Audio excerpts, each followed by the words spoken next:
How's it going, guys? It's Venomous Fat Man here. I'm here on the BITT, the boys in the tube, and I got a very special guest today. You know, there's a lot of inspiration for a lot of people, one of the pioneers of YouTube gaming. I'm sitting down with Darksydephil, DSP, the king of hate himself. So, how you doing, Phil? What's going on, man? Doing all right. Great to have you on the show. I'm really thank you for coming on, agreeing to do this interview. I'm pretty sure a lot of your fans are going to be really happy about it since they've been messaging a lot of people, about you doing your first interview. And I think this is your first interview, if I'm correct. Yeah, this is definitely my first audio interview. I think a couple years back I did a text one for an online article, but besides, since I've been on YouTube, this is definitely my first interview. All right, so let's make it a good one. So here we go, guys.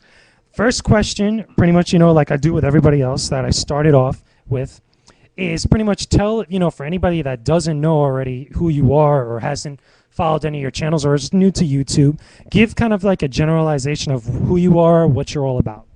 Sure. Well, first and foremost, I really got interested in gaming back in the day, early 90s, with arcades. I remember going to a local arcade and I saw this arcade cabinet and it was Street Fighter 2. And, everyone in the arcade crowding around this thing. And at that time, I was really young. We were talking teenagers and people in their mid-20s were playing this game. And I remember walking up and playing it and kicking their asses. And ever since then, I've been addicted to video games. Primarily, the games that I focus on professionally are fighting games. And I'm actually known in the fighting game community for being a top-level player in Super Street Fighter 2 Turbo. I was actually also ranked 5th in the nation in Marvel vs. Capcom 1. During the very last tournament that was ever held for that game. But how most people probably know me is starting in 2008, I actually just started fidgeting around with YouTube a little bit, started recording myself as I was playing different video games, and surprisingly it caught on. A lot of people liked what I did because I was doing live running commentary as opposed to some other people who do, as they call them, let's plays, where it's raw footage of a game, but it doesn't necessarily have anything else going on, like commentary or anything like that. And so I started on YouTube in 2008 with my channel Darksydephil. And then the next year, when Street Fighter 4 came out, I started recording all of my matches as I played online. And I think a lot of people thought it was hilarious when, I would be playing a match and there'd be lag, and I would kind of react and say, oh, this is crap, what's going on with the bad connection and all of that. And people really reacted to that. They said, wow, here's a guy who's playing a game and it's his honest reactions. This is how we all react, when we play Street Fighter, but we don't record it. So I think a lot of people had a little bit in common there. And that's really when my channel blew up. It was really the Street Fighter 4 footage that made Darksydephil jump to get millions of page views. And since then, I have started several other channels on YouTube for various reasons. You got DSP Gaming, which is the channel where I do my current video game playthroughs. We've got DSP Street Fighter, where I'm continuing with fighting game coverage. And I'm sure we're going to get into that a little bit later, but then for some future plans this year, as the new fighting games come out, I'll be covering it there. We've got the King of Hate HD, which for a while was my YouTube partner channel until, unfortunately, YouTube canceled my partnership account. But I still use that for vlogs and video updates and things about my personal life. And I got a couple other channels thrown in there that I use from time to time for specific games. But those aren't as prominent. But, yeah, that's pretty much the rundown right now. And right now I'm really working on trying to focus of turning my YouTube identity into a full-time job, an actual career that I can use not only as a really awesome hobby that I enjoy a hell of a lot, but also, hopefully support myself financially. Oh, that's great. That's there it is in a nutshell. So, going back really to the beginning for kind of like, if you would, Darksydephil year one, if you have. But I wanted to know, and I'm pretty sure a lot of other people want to know, like, when you first started out on YouTube, I believe you've said it before, I think your first video or first batch of videos as far as a playthrough with commentary was Spider-Man Web of Shadows. And what was it about YouTube itself that really kind of caught your eye and you thought to yourself, like, I could actually put out videos right on here like real easily or whatnot? What was it that really started to get you into actually doing a lot of videos on YouTube? Well, basically, I think I'm trying to remember what game it was, but I remember I was playing, it was a role-playing game. It might have been Lost Odyssey. I'm not positive on that. But I remember I was playing this game, and I was stuck. There was this one part, I just couldn't figure out what I was supposed to do to win this particular boss fight. And so I was flipping out, and at the time, the game was brand new, so there were no facts online. No one had really even pretty much gotten very far in the game yet in the U.S. And I didn't want to go buy the strategy guide. That's the worst thing. Go dropping 20, 25 bucks because you can't figure one silly part of a game out. So I was kind of looking around the internet. I wonder where, I can maybe get some tips on this. And actually someone had done a video walkthrough of the game on YouTube. And I watched it, and after watching it, I figured out, okay, well, the reason I couldn't fight the boss was this particular reason, whatever. And when I watched it, I realized it was just raw footage. There was nothing else going on there. And I said, well, this is great. This is like a kind of like a great walkthrough, but really it's not entertaining. I wouldn't sit there and watch the entire walkthrough from start to finish because there's really no reason to do that. There's nothing gripping about it. It would just be something I would reference if I got stuck. And I remember in particular, it was the fall of 2008, and I was playing a particular game. This game was actually Star Wars The Force Unleashed 1, the first installment. And I was playing this game, and there's this one particular part of the game where you are Star Killer, and you actually have to use your Force powers to actually catch a Star Destroyer in space and pull it down out of the sky. And I remember playing this, and I was so pissed off because the game was telling me to do stuff like it would say push right on your thumbstick, push left on your thumbstick. And I was doing it, and I kept failing the part of the game. I said, what the hell's going on? So finally I said, you know what? I'm going to record this. I can't believe how ridiculous this part of the game is. So I recorded it, and I put it up on YouTube. And to my surprise, people loved it. They were like, this is hilarious. This guy's flipping out about this part of the game, and it's hilarious to watch him be frustrated at this part of the game. In fact, I have the game, and I'm also having problems with this part of the game. And from there, I pretty much just started recording, not necessarily entire full games, but just things here and there. Like one of the first series that I actually made was Dead Space 1. And a lot of people still ask me to this day, Phil, why didn't you do like a full playthrough of Dead Space 1? And the answer is because I wasn't doing playthroughs back then. I was actually just doing like little snippets of things that I thought were either really cool in a game or might have been like funny. And the first video I made of Dead Space was, I think I actually called it Scary. Dead Space is Scary as Hell or something like that. And people loved that too. They said, wow, this is a cool, he's talking over the video. He's giving his honest reactions to what he's seeing. But at the same time, we get to actually learn about how to beat this game. So it was kind of like two things in one. And from there, it just kind of blossomed. I know Spider-Man Web of Shadows was, I believe it was the first game that I actually significantly recorded almost the entire game. I think I didn't record something like the really boring collector missions, collect 20 items or whatever. That kind of stuff I didn't record. But all the significant boss battles, all of the cool cutscenes and things like that I recorded, and I actually gave commentary to. So a lot of people loved that. And after that, I was like, well, if people like it, I might as well just keep doing it and see where it goes. And that's pretty much how it started. That's awesome. Now, kind of going off from that, did you ever think, back then when you were doing Dead Space, when you did Spider-Man Web of Shadows, did you ever think that it would get to a point as far as popularity is concerned that it did, up till now? Like pretty much not only, besides your other gaming channels, your original Darksydephil channel has still ridiculous amounts of subscribers that even now people will go as far as saying that you're pretty much a pioneer in how people play video games online and put videos on YouTube in any sort of game, whether it be Street Fighter or anything. Did you ever think it would ever get to that point?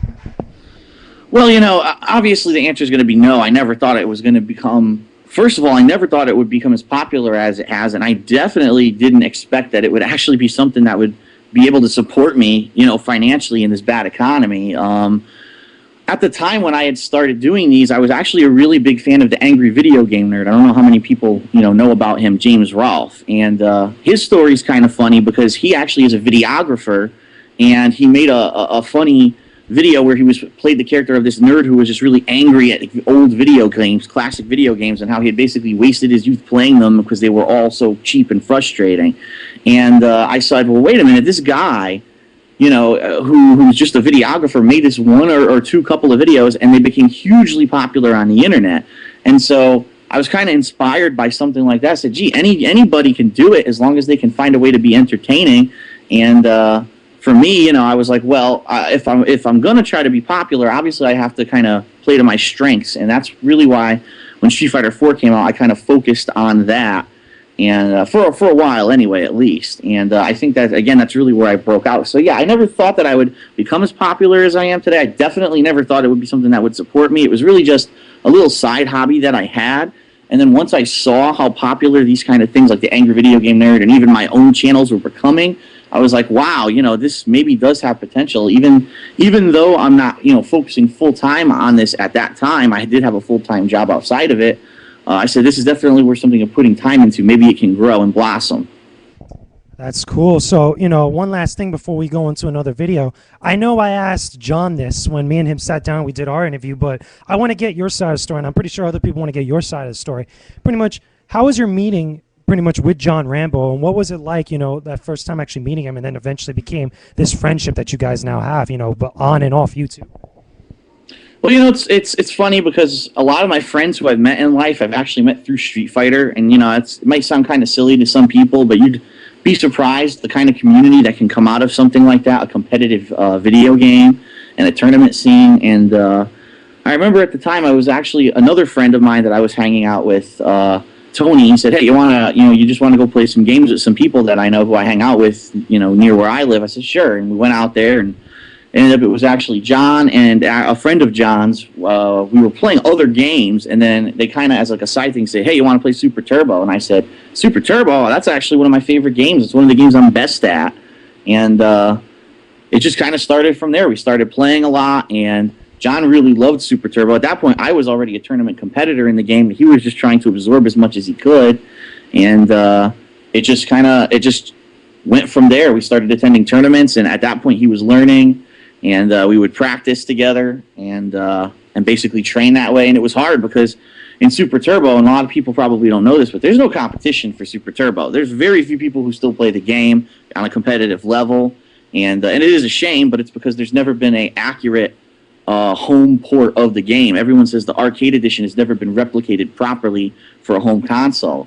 And so just be able to find someone who had passion, who wanted to play, the game that I loved the most, was a rare thing. And then from there we just kind of started, touring the tournament scene. I think in 2007 we must have went to something like a dozen Super Turbo tournaments in the country, and it just kind of went from there. And it's funny because it's funny how you meet, and now our relationship really, even though we do still play Super Turbo, I mean we do other stuff as well, YouTube, BITT TV. He's kind of like come along with me on the journey, not only as someone who plays the games with me, but also just giving his funny commentary, and he's having some success on his own YouTube and BITT TV channels because of his own personality. So it's funny how things happen, but yeah, that's pretty much how it started. That's awesome. I mean, the way you guys, do different things like Smart Guys, that's, if anything, that's probably one of my favorite things that you guys do together, because you guys, not only do you guys like love wrestling and stuff like that, and you love games, you guys have such great chemistry when you guys are talking about different topics like that. You guys bring such great ideas to the table, and it keeps me updated on the wrestling thing. So it's really cool to see that. But anyway, guys, we're going to go to another video. We'll continue this interview. The next part, be sure to check out part 2 as we continue the interview with DSP. What's happening, guys? It's Venomous Fat Man here again. I'm here on the BITT, the boys in the tube. I'm sitting down with Darksydephil, DSP, the King of Hate. And before we were just talking about, his origins of both in gaming and on YouTube. So now we're going to get into something a little bit much more serious. So, Phil, pretty much there's not a person on the planet here that could pretty much do an interview or talk about you without talking about the King of Hate. So pretty much, if you could give us kind of some insight on the origins of the King of Hate name, or the name the King of Hate. Sure. Well, it's an interesting story. It really originates back from the competitive fighting game scene, and back when I was heavily into going and traveling in tournaments, and I was part of the online community, Shoryuken.com and such, and I was called Darksydephil, but I didn't have any nickname or anything like that. But I got a reputation for, especially on Shoryuken.com forums, if something was up, if I felt something was unfair or that people were not telling the full truth about something, I would always kind of be the person who would say, all right, well, I'm going to step forward and I'm going to be honest and truthful. And no matter how negative or hateful or whatever it is I'm saying is, if it's the truth, and it needs to be known. And I got a reputation for that, and people started calling, wow, he's the king of hate. Whenever something needs to be said, he's the one that goes out there. He's not afraid to be a hater on something if it needs be. And it has positives and negatives because a lot of people, first of all, looked up to me and said, wow, this guy has balls, that he can go out and say what he feels or says what's the truth while everyone else is kind of afraid, or maybe they don't want to, for example, go against the leadership of the Street Fighter community for the sake of saying something that's true or correct, because maybe they're trying to cover something up. And that's happened a couple times, actually, where I went out and told the truth about something when no one else really wanted anyone to know what really happened. But after a while, people just started saying, wow, he's the king of hate. And I kind of just ran with it, and I kind of made it my own. And since then, it actually has had several different meanings. Actually, at one point, because I became so outspoken in the Street Fighter community, and because I was one of these people who would just say whatever was on his mind or say what he believed was right, people started hating on me. I actually became one of the most flamed people on Shoryuken.com for quite a while, to the point where actually some of the moderators banned me for quite a lengthy period of time, because they said that basically they felt that I was a detriment to them, which is pretty funny in the long run, because now you see, now that I've been on YouTube and playing Street Fighter and promoting Street Fighter, how much I've done for Street Fighter, or at least people tell me how much I've done for Street Fighter. I think in the long run it's been a positive influence, but it's funny how some people would have a different skew on that opinion. But yeah, because I was the king of hate, the name kind of took on also, all right, well, he's also owns his own hatred, the hatred of people that people have for him. He kind of owns it rather than denying it or being all angry that people don't like him. He uses it to fuel himself. And I've said this quite many times, but it's worth repeating. When I went out to Evolution 2005 Nationals, I was probably the biggest underdog there, because a lot of people didn't like me. Not a lot of people from the East Coast actually went out to Evolution that year. And so I was pretty much there playing all people from the West Coast. They hated my guts, but that actually fueled me, and it made me even more determined that when I played in the tournament, I was going to win. And I went on a crazy tear, beating literally like 5 to 6 named pro players in a row, back to back, to actually make it into the top 8 and the finals of the tournament on stage. And since then, there's a real dichotomy. There are people who respect me, people who understand the reason why I do things and why I say things and why I am who I am. And then there's people who just hate my guts. And so really, it's funny because people who just say the king of hate, they say, what the hell does that mean? What is he, a racist or something? Is he, does he hate something? What does he hate? And it's not about me hating anything. It's actually more about me owning the hate that I've experienced in the competitive Street Fighter community. You bring up the Street Fighter community a lot, and I wanted to ask because it's kind of recent. I want to say a couple months ago that not only, besides the flaming on the forums and stuff, but you also have other people that pretty much drop your name in other spots, like other tournaments and stuff, or even on streams and things like that. And it seems like, you kind of have gone this, almost like people have imposed this kind of persona about you. Like, oh my God, this guy's a jerk. He's a moron. He doesn't know what he's talking about. He's somebody, this and that or whatever.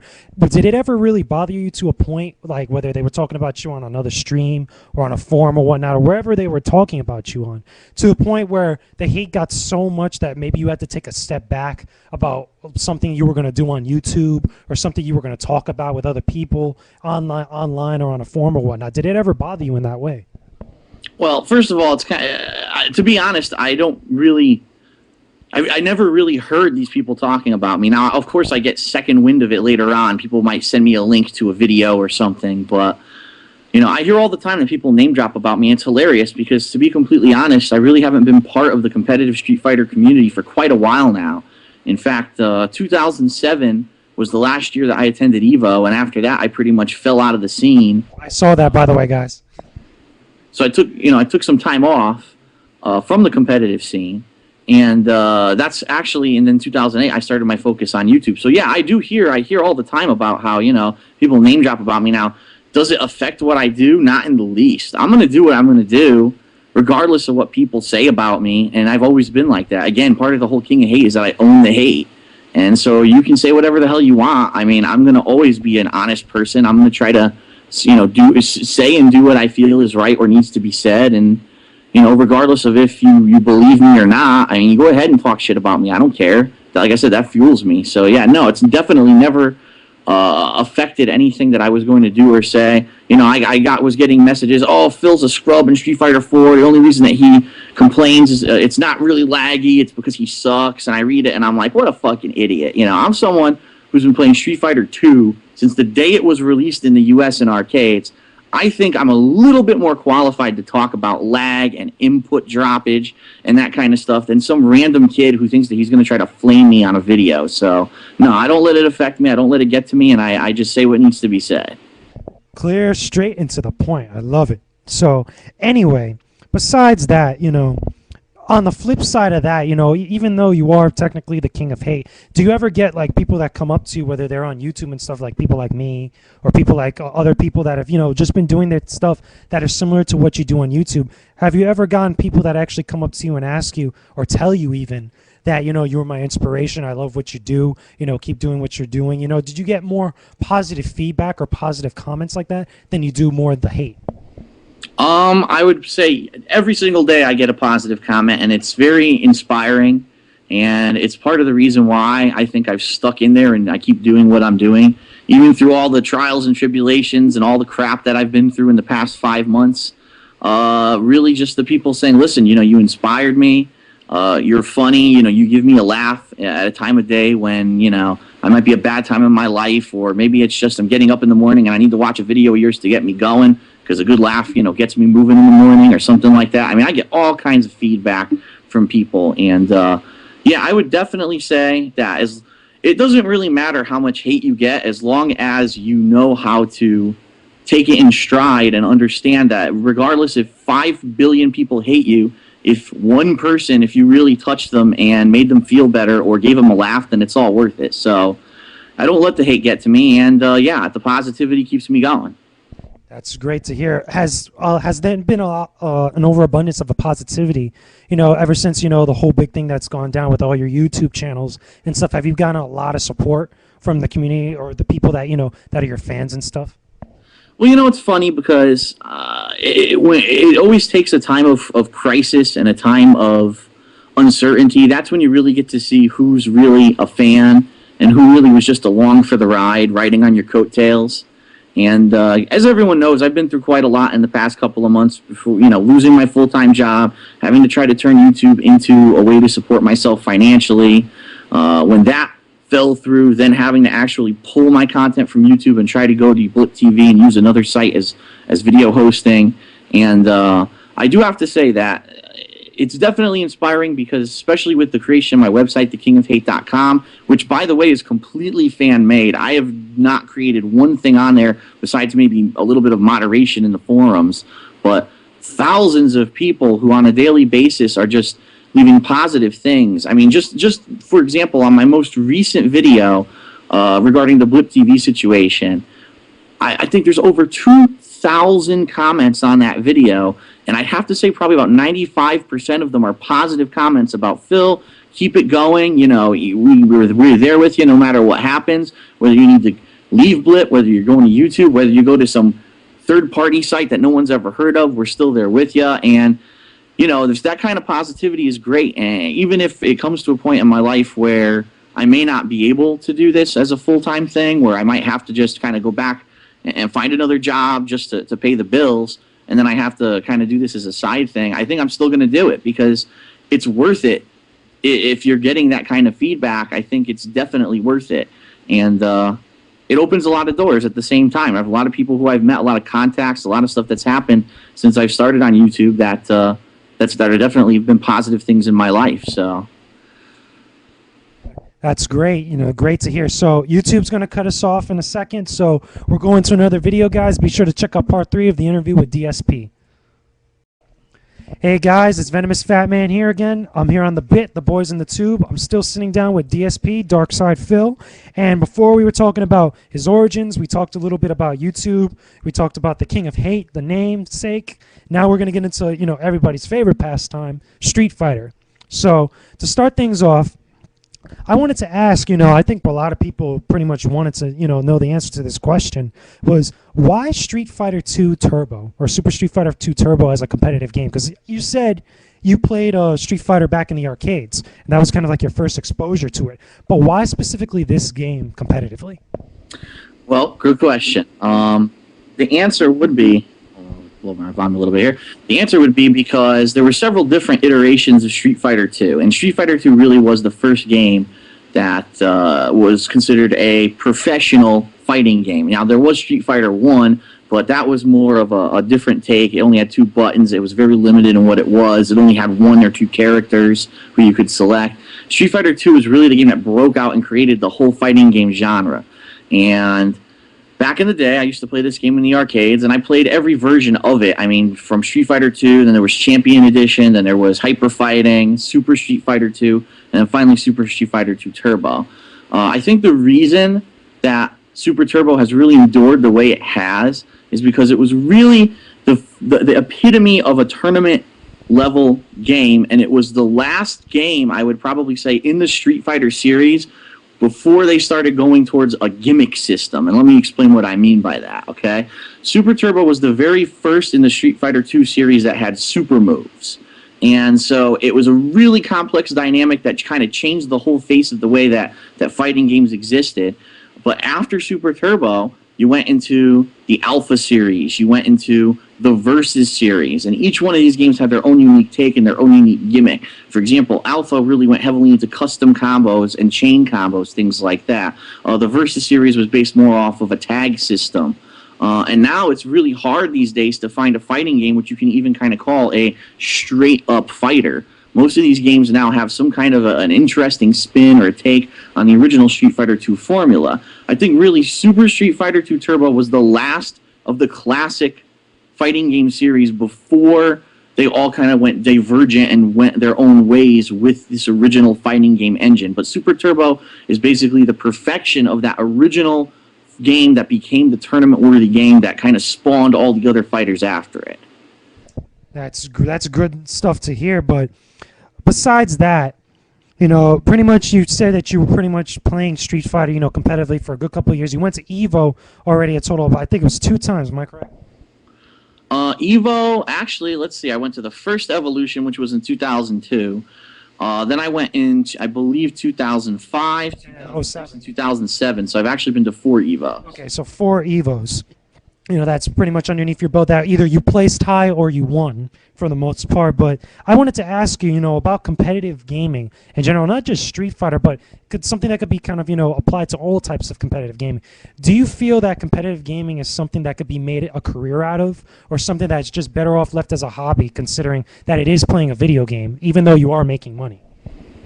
Well, I guess the answer to that question would really depend upon what people feel is competitive, and if anything that's considered competitive can be turned into a full-time occupation. Now, there's people who play chess competitively.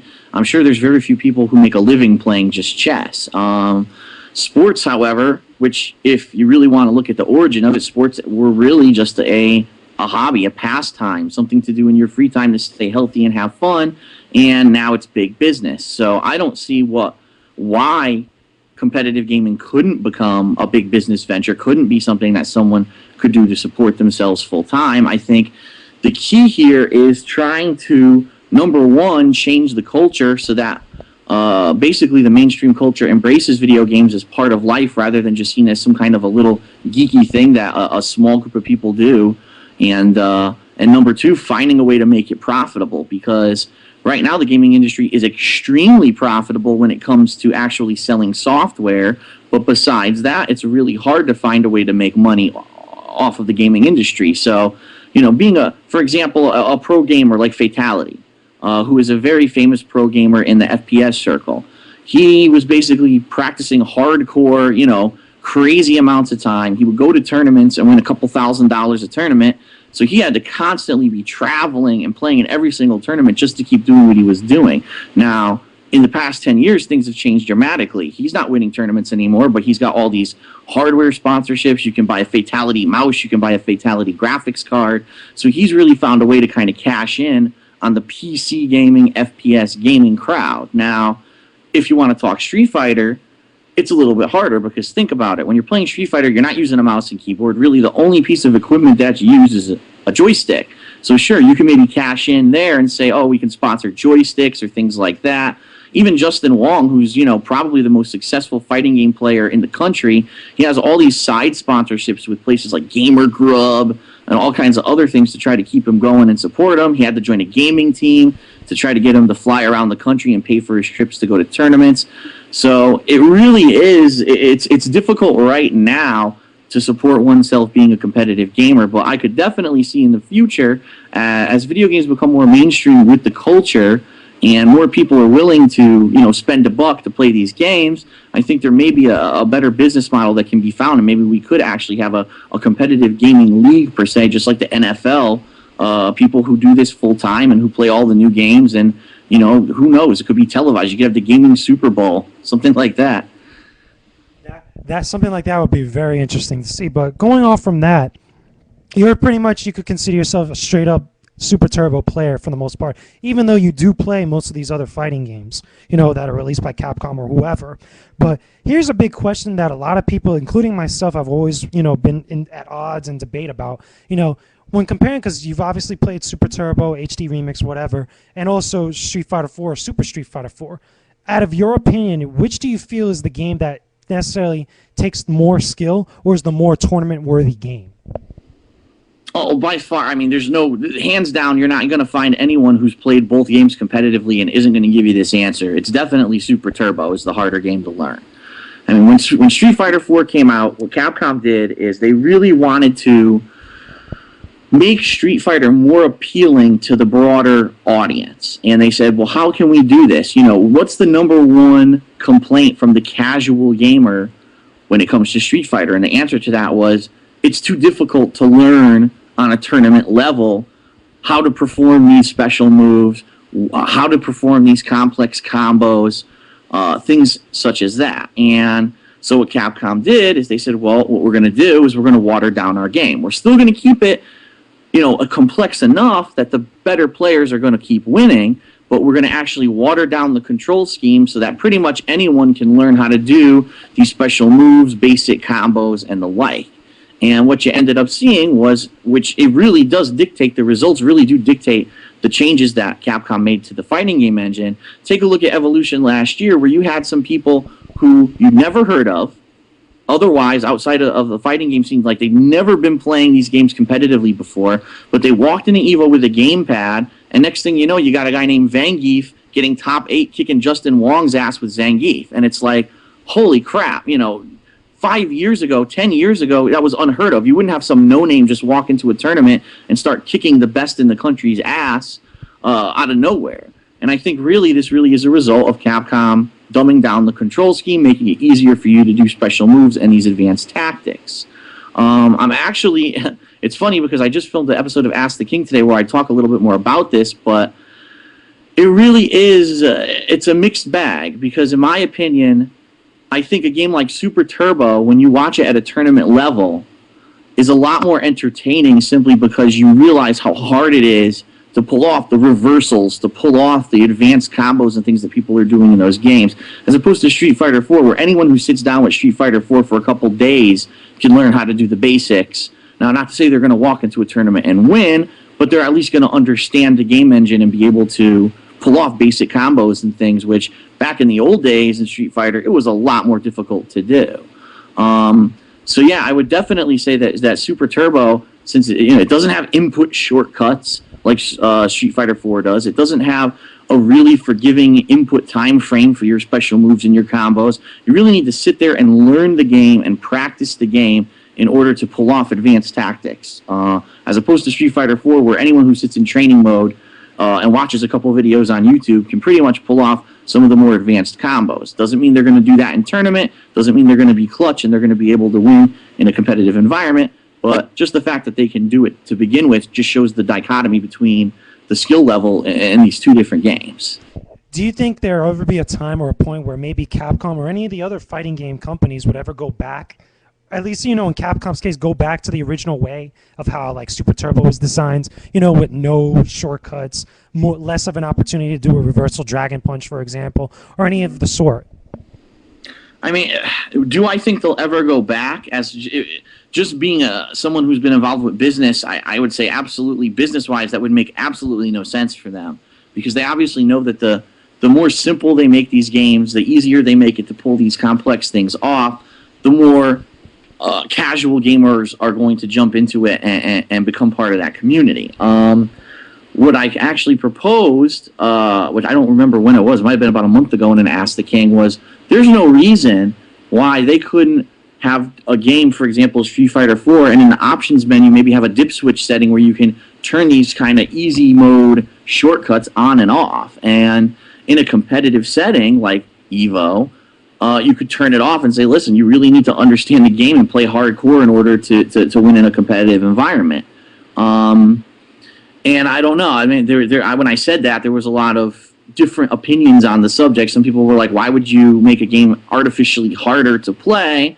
And I can see that point. So I guess it really is. It depends on, when you started. I started back in the day with Street Fighter 2. I would say probably people who started with Street Fighter 4 or in the past 5 years would probably see this as a good thing. For me, it's a little frustrating, to be completely honest, because I was the kind of guy who was in the arcade, hashing it out for hours every weekend, trying to learn these complex strategies and the proper timing to do these things. And now any Joe Schmo can play Street Fighter 4 for, 5 hours and learn most of the basics to win, when I had to really grind it out at my local arcade. But it's not necessarily a bad thing that Capcom's doing this. It's definitely making Street Fighter more popular and bringing it more into the mainstream.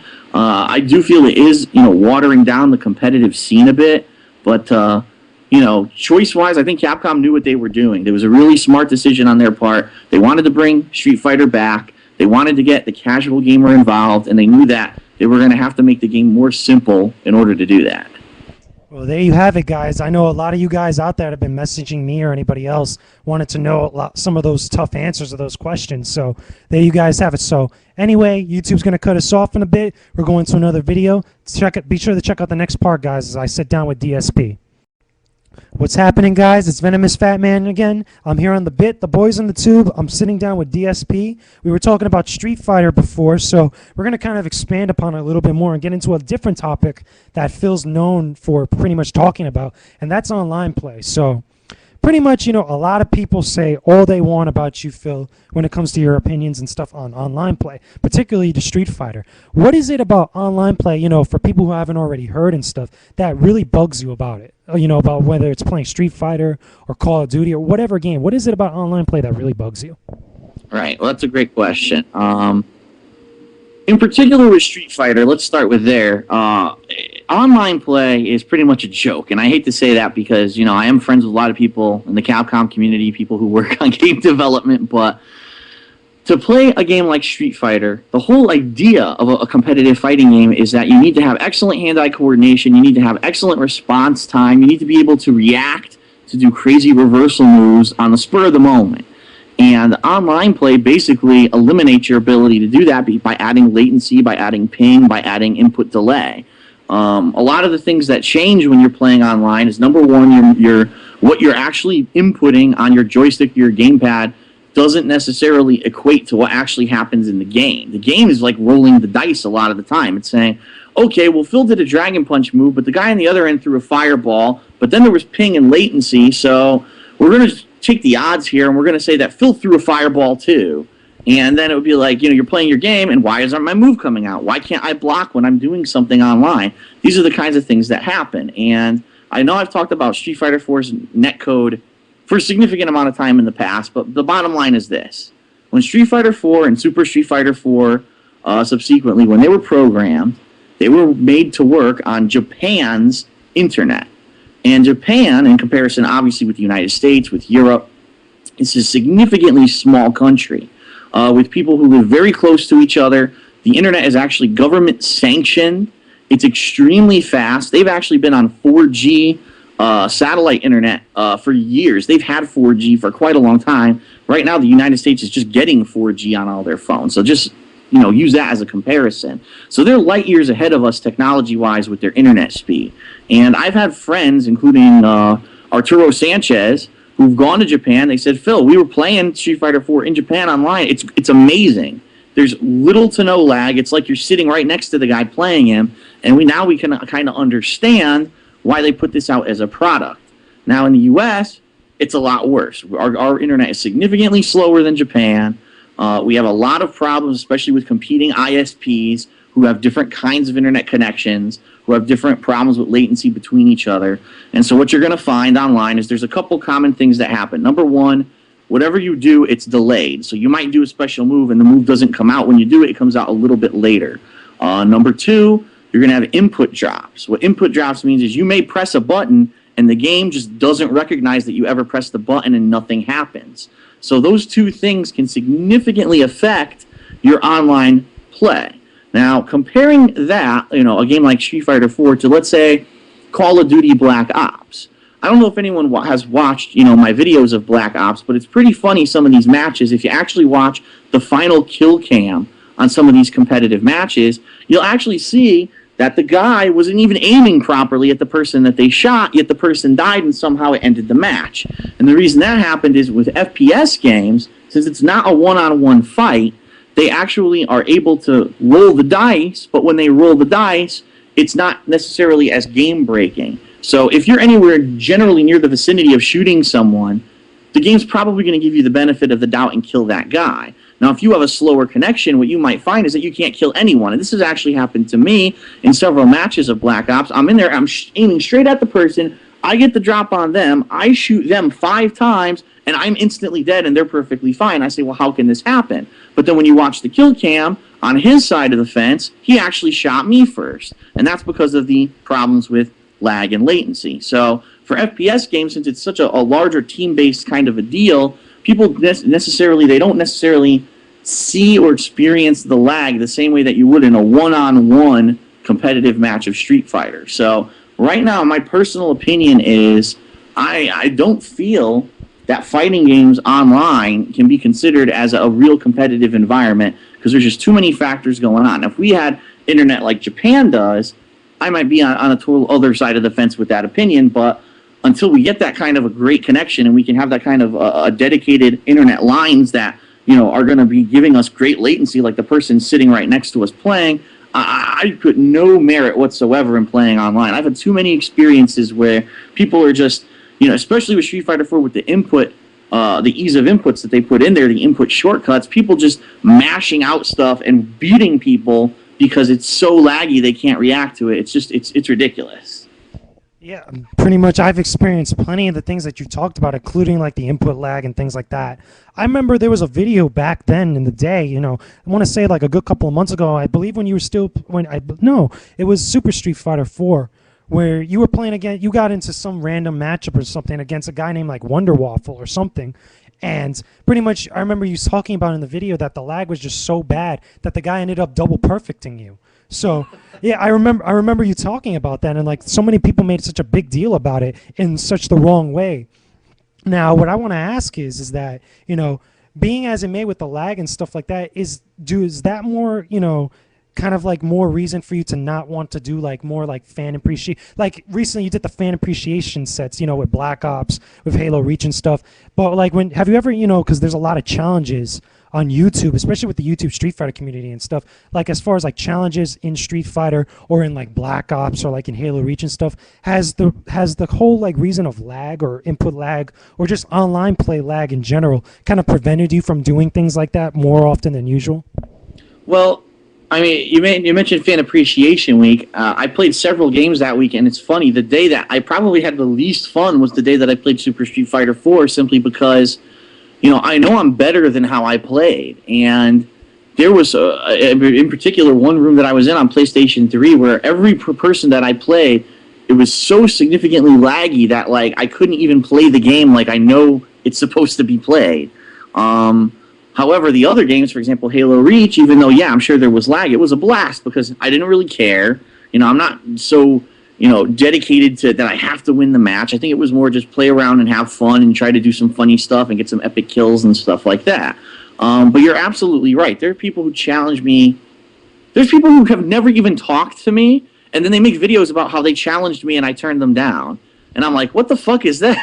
I don't even know who this guy is. So obviously he's just making it up to try to, to give himself some fame or whatever. But there's people who challenge me all the time, and I'm like, listen, there was one or two people who I did it with. King Kindred. Free one up, and then I played King Kindred.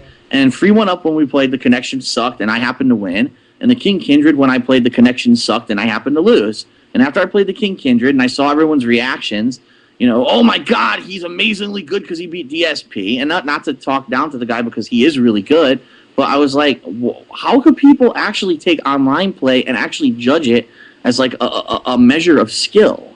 It just doesn't make any sense to me. There's so many things that could affect the game, like input drops, input lag, a lag spike. There's actually people out there who use lag switches. They turn on artificial lag to lag the game up so that they can beat you online. I mean, it's ridiculous. And I don't understand how people could take that as a measuring stick of skill. For me, like I said, I grew up in arcades. I've been here since the first Street Fighter II was there. You want to play me, and you really want to measure your skill level, come find me offline and play me in an offline environment where there's no lag and there's no lag abuse. And if you beat me, then fine. You could say you're better than me. And don't get me wrong. I'm not saying by any means that I'm really good at Street Fighter 4 because I'm really not. I haven't put any real significant time into it to be able to go to a tournament and beat anyone. But what I'm saying is, these people who play me in a random match or whatever, and then they beat me, and then they go brag, I'm like, oh my God, I beat DSP, I beat his ass, he's a scrub. I mean, give me a fucking break. Like, it cannot be, at least from my perspective, from being a pro gamer for so long, especially in the fighting game scene, you cannot take an online match as something seriously competitive. Yeah, so kind of branching off from that, you mentioned already Street Fighter, you mentioned other games like Call of Duty, like Halo Reach and stuff. Of pretty much all the lag that you've experienced, throughout the years and all the games that you played, whether it was on Xbox 360, on Xbox Live, or on PS3, on PSN, in your opinion, which do you feel was probably like the worst lag you've probably ever experienced? Because I know I've seen some videos of yours that the lag was like terrible in like HD Remix, and it still is to this day. But I've seen you've had bad ones in like Call of Duty Modern Warfare 2, I believe also Halo Reach or Halo ODST, if I remember correctly. One of those two. But which one, in your opinion, or which two did you feel were like the worst ones you've ever experienced? The absolute worst lag I've ever experienced to the point where it completely ruins the game and makes it unplayable, I would have to say, is Street Fighter 3 Third Strike on the Xbox.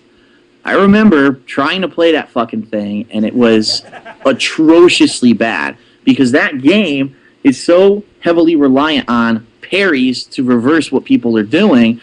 You cannot parry on reaction online. It's just so laggy, there's no way you can do it. The entire game actually became a guessing game rather than a game of skill. Like, you're playing the odds. Gee, is he going to do a shoulder rush or is he going to jump at me? Because I can't parry both. So I'm going to try to parry one of them, and hopefully that's the one he does. And it really just became a game of rock, paper, scissors. There were people who would pick Urian and like hope that you would jump, and then they would just randomly throw air fireballs because they knew that if you jumped, there was no way you were going to parry the fireball, and they were going to basically juggle you till the end of the round, and they were going to win. So really ridiculous lag in that game. It ruined the gameplay, and it was nothing like Third Strike. And that's why people ask me, gee, Phil, what do you think about the rumors that they're redoing Third Strike and it's going to be HD on Xbox Live? You know what I say? Who cares? They already did it and it sucked then. It's probably going to suck now too, unless they're totally, writing new netcode for the game. It's not going to be Third Strike. You cannot parry in a laggy environment, and it's not the real game. So that with that being said, real quickly before YouTube kind of cuts us off, would if you ever heard of a thing called Mugen or GGPO, I'm pronouncing it right, where would you ever consider actually doing playthroughs like for Super Turbo or Third Strike for that matter over GGPO? Because I'm pretty sure a lot of people would like to know if you have ever considered doing something like that. Well, for the record, I have played on GGPO. I have played on a couple others, including the one that actually Domdai actually coded himself. And the bottom line is this: don't believe the hype. It is good, but it's not lag-free. And I don't know if we'll get into this, but that's actually one of the things that I did speak out about at one point to the Shoryuken community and explain to them, listen, it's not lag-free. There are input drops. There are problems. I'd have to say, out of all the online play I have played in fighting games, that GGPO probably is the closest to the best, meaning it's the best connections you're going to get. You'll probably get on GGPO. However, I tested it myself, and there were issues. And, It ended up that I was actually banned for quite a while from Shoryuken.com for saying that, but the bottom line is that's the truth. So, would I do a playthrough on it? Probably not, simply because, again, like I said, online play, I really have no confidence in it right now, and I wouldn't even want to try to do something like that and then say, oh, well, this was a quality match of this and this, when I know it's going to be a factor, especially people who have learned games like Super Turbo exclusively from GGPO. When they go to play it in an offline environment, they kind of get shell-shocked because half the stuff that they do doesn't work, or people are able to pull off reversals and things that they couldn't do on GGPO, and they're kind of like, wow, it is a different animal. So to answer that question, I probably wouldn't consider doing it, but who knows? In the future, if it does get improved, I may reconsider, but at least for now, I probably wouldn't even bother. All right, real quickly before we go to the next video, could anybody ever expect a DSP tries at Mugen? I've tried Mugen before. Actually, what I like Mugen more for simulating hilarious matches, like Omega Tom Hanks versus a whale.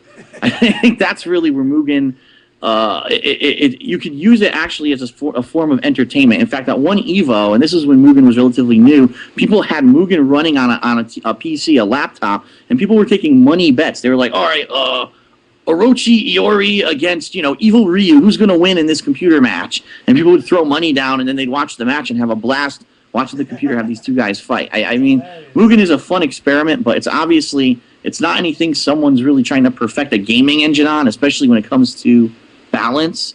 I would say it's not out of the question that maybe I look at it in the future, but it's not anything I'm going to take seriously. All right, there you have it, guys. Be sure to check out the next part, the final part of the DSP interview here on The Bit. We'll talk to you in a second.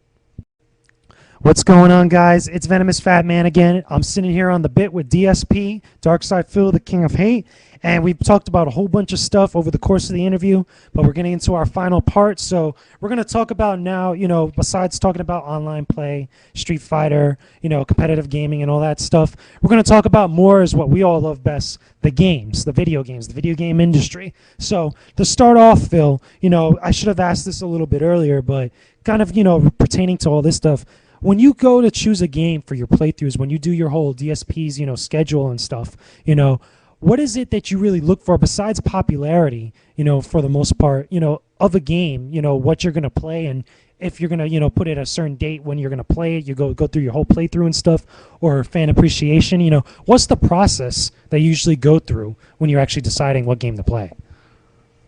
Well, that's a good question. There's a lot of different factors I look at. First of all, if I even like the genre of game that's coming out. A lot of people have asked me the question, gee, Phil, why are you playing this game? Why didn't you play this particular game?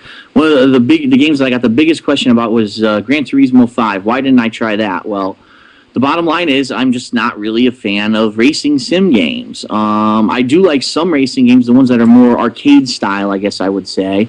But I'm just not a fan of these racing simulations. I never have been. I'm not a car guy, I'm not into cars. I don't collect cars or worry about modifying my car. So it's not something I'm interested in.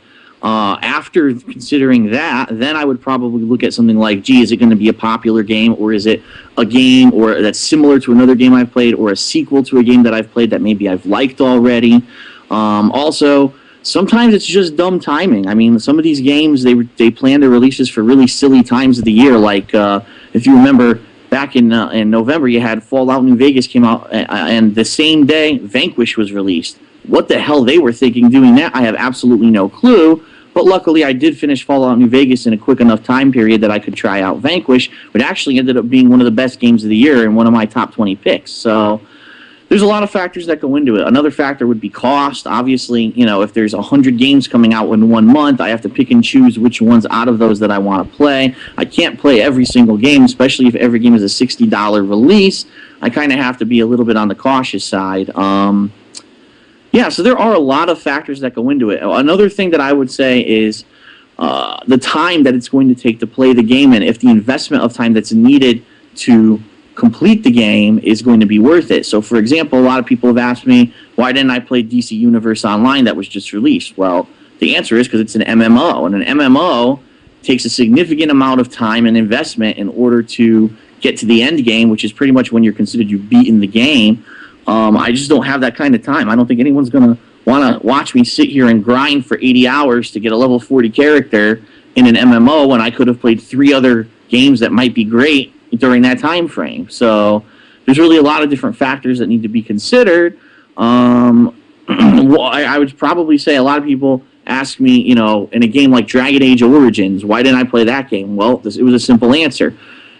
It didn't seem to me like it was going to be a major detriment if I didn't play it, and I knew that it was one of the longest games of the year, and I had other stuff that I wanted to play. So it's really a factor, a combination of a couple of different factors. Do I like the game or the genre of game, the length of time it's going to take to beat the game, the actual timing of the release of the game, and probably also the cost factor as well. Now, with that all being said, you've pretty much, you know, if anybody just looks at your channel, you've played just about everything. At least from what I could gain, you know, except savor a couple here and there, like what you said with Gran Turismo 5. I remember you never did Mafia 2. I remember when that came out, a lot of people kind of got a little annoyed about that, but, you know, it wasn't such a huge deal. But for the most part, you play everything. You pretty much all the big releases or a lot of the big releases and stuff. You do full playthroughs of them, even going back in some cases, you know, checking out all the stuff. Now, with that being said, you know, what is it about gaming so far within the industry that you're really excited about or that you're really happy about and are really pleased to see within like the time that you've been on YouTube doing all these playthroughs with different video games? I have to say probably the most recently, the thing that I'm very pleased with is games are now becoming to the point where they're being taken seriously as a form of entertainment and a form of art. And the game really that springs to mind at the forefront of that is Heavy Rain from 2010. I mean, playing that game, I felt like I was watching an 8 to 10 hour long interactive drama movie or reading a really great murder mystery novel. The voice acting, even though it was kind of funny because they were mispronouncing words because it was developed by, you know, a European studio, voice acting was great. The graphics were amazing. The game was so stylized and so hyper-realistic. The music, the score, everything in that game just came together to make it probably one of my favorite games of all time. And I would love to see more games like that where you can sit down and you feel like you experienced a story from start to finish. You know, a lot of this stuff, a lot of people still say, oh, video games are just for kids. And most of the people that say that are the people that only own a Nintendo Wii and don't play more than, you know, an hour a day because they're just flailing around with their Wiimotes and they don't understand that games are actually changing. They're becoming an art form. They're becoming a form of entertainment medium that's different than anything else because they're actually interactive. And I really like where we're going with these more seriously themed games. I mean, Mass Effect 1 and 2, such amazing character development to the point where most of Mass Effect 2 ended up actually being side missions to recruit more characters rather than even caring about the main storyline. So yeah, that's really the angle that I'm liking with games, that they're becoming more of an emotional investment. You know, stories that are so gripping and so realistic that you actually care about the characters in the story rather than just, oh, I'm going to sit down and blow up aliens for an hour today and then I'm going to walk away. That's really where I think the medium's going, where it's going to excel, and I'm really pleased about it. So with that being said, you know, looking on the flip side of the coin, what were some games that or some things about the video game industry that really disappointed you, really got you angry? I know I've seen a couple videos of yours where you were pretty much ready to throw the controller at the screen for just having to sit there and play that game. Or you pretty much, you know, put someone on blast or some game studio on blast for a particular game that was made or wasn't made right. So in your opinion, which one was the worst that you have ever come into contact with? Some alarming trends that I've definitely seen in 2010. I would say number one would be games that are released and they're just not complete. And the game that comes to mind right at the forefront to me was Star Wars Force Unleashed 2. I mean, that game had a 5-hour campaign, no multiplayer, and it's actually come to light. I don't know if anyone's really caught wind of this yet, but it's come to light that looking at internal memos from this gaming studio that developed that game, that they actually did ship an incomplete game. They purposely took levels out of the game so that they could later sell them as DLC. And that is ridiculous. That is called scamming your customer, making them think that they're buying a complete package for $60 just so you can try to get more money down the road. I mean, that's an alarming trend. I really hope that it stops because DLC just for the sake of making a buck as opposed to actually adding value for your customer is not benefiting anyone. I'd say another alarming trend that I'm seeing are games being shipped with so many freaking bugs to the point that the game is just an annoyance. And the game that comes to mind is Fallout New Vegas. Fallout New Vegas, in my completely honest opinion, might have been my game of the year for 2010 if it shipped without the bugs it had. Because that game has over 40 hours of gameplay out of the box, amazing voice acting, the graphics still stand up, they improved upon so many things from Fallout 3, but the game was buggy as hell. The game, it would lock up, it would take 5 to 10 minutes to load certain areas, which is absolutely unacceptable in 2010. The items would just stop working, people would get stuck in walls. I mean, it was ridiculous.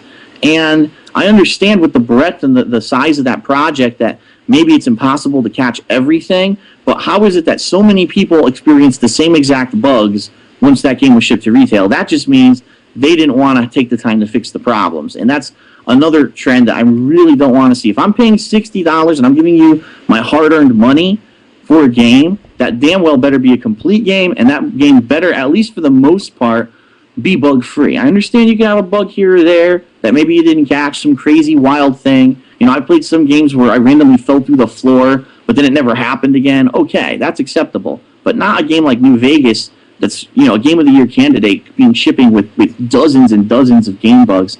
That's just not acceptable. All right, so real quickly before we kind of, end this interview off, say 3 things that come to your mind or talk about them a little bit. Was your best playthrough in your opinion, because we all know pretty much what your fans' opinions are, and I think you may have slightly touched upon what was your favorites within your Game of the Year videos, but of all time, your favorite playthrough, your worst playthrough, and your underdog. My favorite playthrough, and I think this is pretty much, I do agree with the opinions of the fans, is probably Heavy Rain. Again, because it was probably one of my favorite games of all time. Loved every minute I was playing that game. Always wondering what's going on, who's the killer. Just the fact that you could kind of ride with the game because it wasn't so control intense. It wasn't like you had to be shooting people and dodging every 2 seconds. It was more just being immersed in the story, and then every once in a while worrying about a quick time event. And, I tried to be as funny as I could during it as well. So I think that was probably my favorite. My least favorite, I would have to say, would probably be something like, it would be a tie between maybe Skate 2 and maybe something like Kane and Lynch 2, and here's why. I thought it was Epic Mickey, honestly. Well, Skate 2 is not a bad game. Skate 2 is actually a really good game. But the problem is, Skate 2 is the kind of game that they want you to invest a significant amount of time into the game to learn all these advanced controls, and it's actually not possible to beat the campaign of Skate 2 until you master these really complex controls. Me as a casual person just walking into that kind of genre, because I'd never been playing skate games before, I'd actually never played Tony Hawk or any of that stuff, I was really disappointed because the game looks like a lot of fun, and from people who I've talked to, they say, yeah, the game is really great once you get into it and you learn everything about it, then it's an outstanding game. But for me, trying to do a playthrough of it, I didn't have the time to just sit there and practice hours on end to get the controls down. That kind of disappointed me. But I'd say of recently, Kane and Lynch 2 is a soggy piece of dog shit. That game is so short. The graphic style was awful. The gameplay was so repetitive and boring. The story sucked. The online play sucked. It was a complete waste of time. How often can you say that the first installment of a series was bad, and then when they went to make the sequel to improve it, it actually got worse? I can't even think of many games where I can say that. Kane and Lynch 2 is one of them. That game really, really sucked. Underdog playthrough.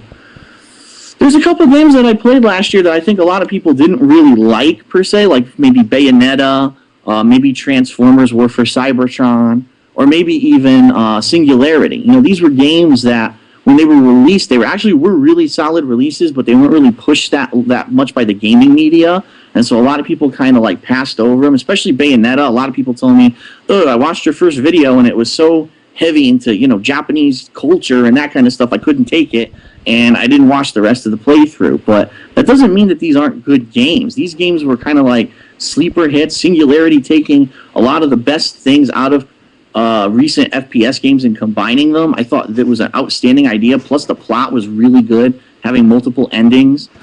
Transformers War for Cybertron, the first Transformers game ever, that really was worth playing, and that's worth saying something, especially with all the crappy Michael Bay movie tie-ins that have been coming out. And I really like where that series is going. So, there are a lot of games that I play, and I think that maybe my playthroughs turn people on to them because, maybe they didn't have the money to buy the game at the time, or maybe the gaming media wasn't really picking up on those games at the time. And you know what? If someone watches a playthrough of mine or a video of mine and they say, wow, that game looks really good, and then they go out and they buy it and they enjoy it, then I think that I've done my job.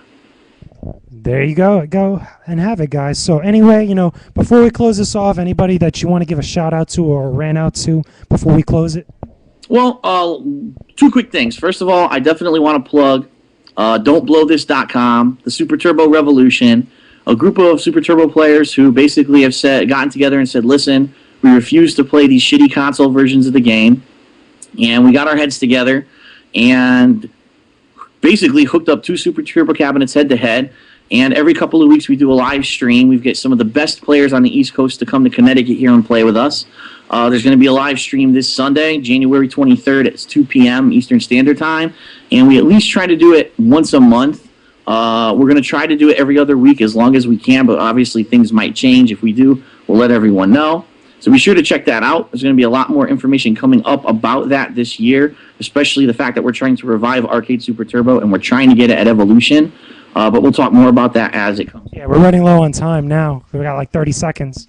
Oh, crap. All right, the other thing I want to say real quick, some stuff coming up with my channels, DSP Gaming and DSP Street Fighter. I'm working with a third-party company, and good things are coming, but more about that as it happens. All right, so there you guys have it. So this has been the BITT, the boys in the tube. Thanks, DSP, for coming on here. Real thanks to the fans for being supportive, and we'll talk to you guys again soon. Take it easy, everybody. All right, great.